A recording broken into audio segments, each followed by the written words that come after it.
Bonjour et bienvenue dans cette nouvelle vidéo. Aujourd'hui, dans cette vidéo, on va parler d'argent, on va parler d'immobilier, mais on va surtout parler de plus-value immobilière. On va parler des 10 stratégies infaillibles pour booster ta plus-value immobilière. Allez, c'est parti!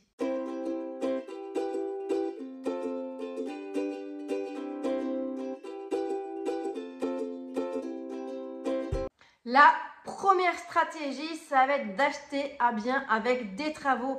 C'est la stratégie que moi j'ai utilisée avec ma résidence principale puisque j'ai acheté un bien où il y avait énormément de travaux. J'ai fait des travaux par entreprise et certains par moi-même. Donc ça va être intéressant. Pourquoi? Notamment au niveau du prix, parce que forcément un bien à travaux sera beaucoup moins cher qu'un bien sans travaux. Ça, c'est une certitude. Ça va être également intéressant par rapport aux frais de notaire. Pourquoi? Parce que les frais de notaire vont être calculés sur l'achat. Imaginons qu'aujourd'hui, tu achètes un bien qui coûte 90 000 €. Les frais de notaire sont environ de 8%. Donc, tu seras d'accord avec moi que 8% sur 90 000 €, ce n'est pas 8% sur 200 000, voire 300 000. Donc, tu vas faire des économies également sur cette partie-là. Il faudra bien sûr que tu calcules, lorsque tu feras ta proposition d'achat, combien vont te coûter les travaux, que tu aies une enveloppe, une petite idée pour pouvoir faire ta proposition. En tout cas, c'est une très bonne stratégie puisque quand tu vas acheter au bon prix, il faut toujours que tu calcules combien éventuellement tu pourrais la revendre si cette maison est rénovée entièrement. Le deuxième point, ça va être de faire des travaux par toi-même pour réduire le coût de rénovation. Il faut savoir que forcément, voilà, si tu fais tout par entreprise, ça peut te coûter vraiment très cher. Donc pour moi, il est important que tu fasses des choses par toi-même. Bien sûr, tu ne peux pas tout faire par toi-même, mais par exemple, tout ce qui est isolation, mise en peinture et d'autres choses, ça, tu es en capacité de le faire. Il faut juste un petit peu de courage et éventuellement te faire aider par certaines personnes qui l'ont déjà fait dans l'entourage. Mais il y a toujours des gens qui l'ont fait par eux-mêmes. Donc là, j'ai aucune inquiétude par rapport à ça. Il y a bien sûr des travaux où il faudra absolument que tu contactes une entreprise. Par exemple, tout ce qui est toiture, tout ce qui est menuiserie. Moi, je te conseille de passer par entreprise si tu ne sais pas le faire par toi-même ou si tu n'as pas de copains qui peuvent éventuellement t'aider pour la mise en place. Surtout que lorsque tu fais une toiture et des menuiseries, lorsque tu vas revendre ta maison, il va avoir une décennale. C'est-à-dire que si jamais il y a une fuite au niveau de la toiture, l'acquéreur fera éventuellement certaines poursuites contre la personne qui a fait la toiture. Donc, si c'est l'entreprise qui l'a fait, toi, tu es tranquille. Par contre, forcément, si c'est toi qui l'as fait, il faudra que tu viennes réparer les dégâts qu'il y a eu dans la maison. Donc ça, c'est un élément aussi à prendre en compte si tu veux être tranquille par rapport à ça, fait par entreprise. Le troisième point, ça va être d'acheter une maison avec des espaces qui ne sont pas aménagés. Alors, ce qu'il faut savoir lorsque tu vends une maison, c'est qu'on prend en compte la surface habitable. Donc aujourd'hui, moi je te conseille éventuellement d'acheter une maison où tu peux éventuellement rafraîchir, faire quelques petites modifications et acheter une maison avec un grenier aménageable. Pourquoi? Parce que ce grenier aménageable va te permettre d'avoir une plus-value en plus si tu le rénoves. Moi, par exemple, dans ma maison, j'avais un grenier aménageable de 35 mètres carrés et aujourd'hui, on est en train de créer 2 chambres avec une pièce d'eau. Donc, tu vois, ça, à la revente, ça va être considérable, ça va être un point très important et c'est sûr et certain que cela va me permettre de ramener une belle plus-value lorsque je vais vendre ma maison. Et tu seras d'accord avec moi qu'une maison avec 4 chambres n'a pas la même valeur qu'une maison avec 2 chambres. On aura beaucoup plus de demandes au niveau d'une maison de 4 chambres. Ça, c'est une certitude. Pourquoi? Parce que forcément, il y a les enfants. Et en ce moment, forcément, on a toujours besoin d'une pièce en plus pour faire du télétravail. Donc plus il va y avoir de pièces aménagées, mieux ce sera. Alors attention, 4 chambres, c'est très bien.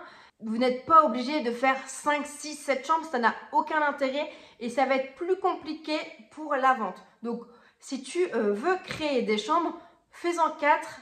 Si tu as la possibilité, c'est bien. Sinon 3, c'est très très bien. En 4, ça va être d'acheter dans un secteur où il y a une forte demande. Ça va te permettre de vendre plus rapidement et à un très bon prix. Alors, je vais te raconter une histoire que j'ai vécue dernièrement. Alors, dernièrement, j'ai remplacé une collègue qui était partie en vacances. Et donc, j'ai une visite sur un de ses biens. Et en fait, j'ai rencontré un propriétaire qui était très très courageux puisqu'il a refait sa maison de A à Z. La maison, elle est nickel, il n'y a aucun défaut, vraiment tout est propre. C'est une personne qui est du métier, donc la maison, elle est vraiment très très bien. Lorsque je discutais avec lui, il se fait que cette maison est en vente depuis 11 mois. Quand il m'a dit ça, j'ai forcément été interloquée. 11 mois pour une vente immobilière, c'est beaucoup trop long. Normalement, une vente immobilière, c'est 3 mois. Alors, pourquoi cela a duré 11 mois? Tout simplement parce que déjà, il l'a mis trop haut par rapport au prix du marché. Et en fait, ce qui se passe, c'est qu'il a acheté dans un secteur où il n'y a pas énormément de demandes. Il a acheté dans un secteur où les gens qui y vivent n'ont pas énormément de moyens. Donc aujourd'hui, le prix que lui en veut, c'est complètement impossible. Donc il va être obligé de toute façon de baisser le prix pour pouvoir vendre sa maison. Donc achète dans un bon secteur parce que dans l'immobilier, le principal, c'est l'emplacement, l'emplacement, l'emplacement. Tu peux avoir un bien dans un très bon emplacement et le même dans un mauvais emplacement. Celui qui est dans un mauvais emplacement va se vendre très très mal par rapport au bon emplacement. Alors bien sûr, au niveau de l'acquisition, lorsque tu vas acheter, ça va coûter un peu plus cher. C'est une certitude, mais pense bien que le jour où tu vas revendre, par rapport au prix au mètre carré, eh ben, si tu achètes dans un bon secteur, tu pourras avoir une meilleure plus-value également et tu n'auras pas travaillé comme un acharné pour rien. Le 5e point, ça va être d'acheter une maison avec un terrain constructible. Alors, je m'explique. Alors, il faut savoir que dans l'immobilier, il y a encore des bonnes affaires et cette bonne affaire, ils se sont battus pour l'avoir. Il y a peu de temps, j'ai vendu une maison sur le secteur de Rosu, une maison avec un terrain constructible. Alors, lorsqu'il y a eu des estimations, malheureusement, les agents immobiliers n'avaient pas pris en compte le terrain constructible. C'est des gens que je connaissais qui vendaient leur maison, donc on en a discuté. Ils avaient eu également des propositions de personnes qui étaient dans le village et en fait au niveau du prix, c'était pas le bon prix. Donc on a remis au bon prix et le bien s'est vendu très très vite en paiement comptant. Ce qui va être intéressant en tout cas pour l'acquéreur, c'est qu'il a acheté un bien à rénover avec un terrain constructible. Donc là, si lui le veut, ce qu'il peut faire, c'est diviser le terrain constructible pour éventuellement revendre à un autre acquéreur. Et comme ça, cet argent va permettre de faire les travaux dans cette maison ou également, lui, de pouvoir construire une autre maison sur ce terrain. Donc ça peut être un élément très très important. Alors, on va pas se mentir, souvent les marchands de biens, ils adorent ce type d'opération. Mais en tout cas, par rapport au bouche à oreille, ça peut encore exister. Et regardez, moi j'en ai eu un dernièrement. Le 6e point, ça va être de faire un agrandissement ou une surévaluation. Donc, comme je te l'ai dit, ce qui va être important pour vendre ton bien, ça va être de créer la surface habitable. Aujourd'hui, du coup, avec une extension et une surévaluation, tu peux créer éventuellement de la surface en plus. Bien sûr, avant de te lancer dans cette opération, il faudra vraiment que tu calcules les travaux par rapport au prix de revente. Donc, regarde bien déjà le prix du marché. Éventuellement, contacte un agent immobilier pour qu'il puisse te dire si cela peut être intéressant ou pas. Donc, tu regardes le prix du marché, combien éventuellement ça pourrait se vendre par rapport au mètre carré que toi, tu veux créer. Et tu déduis forcément le prix des travaux. Si, par exemple, le prix des travaux est plus élevé que la revente. Dans ce cas-là, voilà, ça n'a aucun intérêt. Par contre, si le prix de revente est beaucoup plus intéressant par rapport aux travaux, alors vas-y, tu as carte blanche. Donc ça peut être un élément très important et beaucoup d'entre vous, en tout cas, en ce moment, font des agrandissements et les investisseurs aiment beaucoup, voilà, faire des agrandissements ou des surévaluations. Ça peut vraiment leur ramener énormément de cash. Le 7e point, ça va être de créer une chambre et une salle de bain au rez-de-chaussée. Aujourd'hui, il faut savoir qu'on a énormément de demandes par rapport aux plein pieds. Moi, j'ai vendu des plein pieds très vite. On a beaucoup de demandes parce que voilà, des fois, les gens ont des difficultés pour marcher. Ils pensent déjà aux vieux jours. Donc, on a pas mal de demandes par rapport à ça. Donc moi aujourd'hui, je te conseille vraiment, lorsque tu achètes un bien immobilier, de créer, si c'est possible, bien sûr, parce que voilà, ça va dépendre bien sûr des maisons, de mettre une chambre au rez-de-chaussée ainsi qu'une salle de bain. Tu vas pouvoir le vendre plus cher puisque la demande est là et finalement, en termes de travaux, c'est un petit peu équivalent par rapport à une autre maison. Simplement, tu mets une salle de bain et une chambre au rez-de-chaussée. Voilà, au lieu de mettre ta salle de bain en haut, tu la mets en bas et basta. Et rien qu'en faisant ça, tu vas gagner de la plus-value immobilière. Donc, moi, voilà, je pense que c'est très intéressant de le faire. En tout cas, moi, si j'avais une maison et que si j'avais l'opportunité de faire une chambre au rez-de-chaussée, je peux t'assurer que c'est ce que je ferais.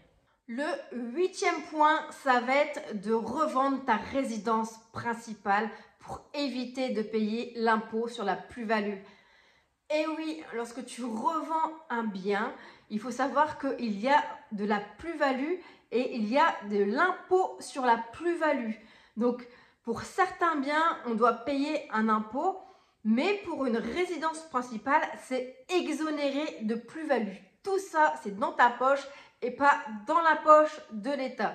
Donc, moi, en tout cas, voilà, je serai toi, je revendrai ma résidence principale. Tu achètes un bien, tu y vis et quelques temps dans cette maison et quelques années plus tard, tu revends cette maison avec une plus-value.